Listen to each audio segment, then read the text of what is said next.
एक सुंदर जवान औरत के भेष में एक चोर $1 बिलियन का डायमंड नेकलेस चुरा लेता है। अब सबसे जरूरी बात यह है कि डायमंड को कैश कैसे किया जाए।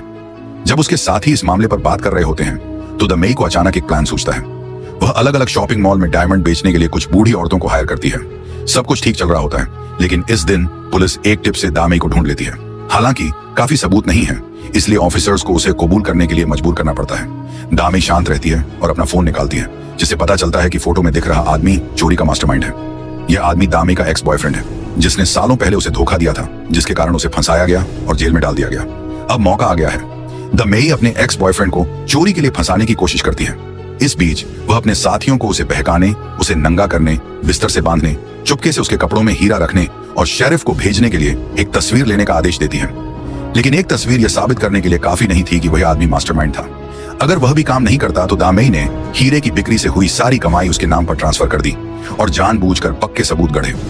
अब जब सबूत पक्के थे तो उस आदमी के पास कबूल करने के अलावा कोई चारा नहीं था और उसे जेल हो गई। इस सब के बाद ग्रुप पूरी तरह से हैरान था।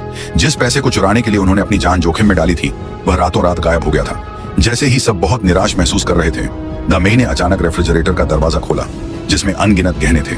यह लकड़ी का शील्ड बैग था जिसे सबने पहना हुआ था, जो सोने से सजा हुआ था। पता चला कि जब वे नेकलेस चुरा कर चले गए तो उसने चुपके से किसी को एग्जीबिशन हॉल में फिर से घुसने और सेफ से सारे गहने लूटने के लिए भेजा था। द मेई की चाल सच में चोरी करने वाले गैंग के लीडर के लिए सही थी। उसने न सिर्फ पैसा कमाया बल्कि अपने एक्स बॉयफ्रेंड को, जिसने उसे धोखा दिया था, जेल भी भिजवा दिया। आखिर में उन्होंने सारे गहने बेच दिए और अपनी ऐशो आराम की जिंदगी शुरू कर दी।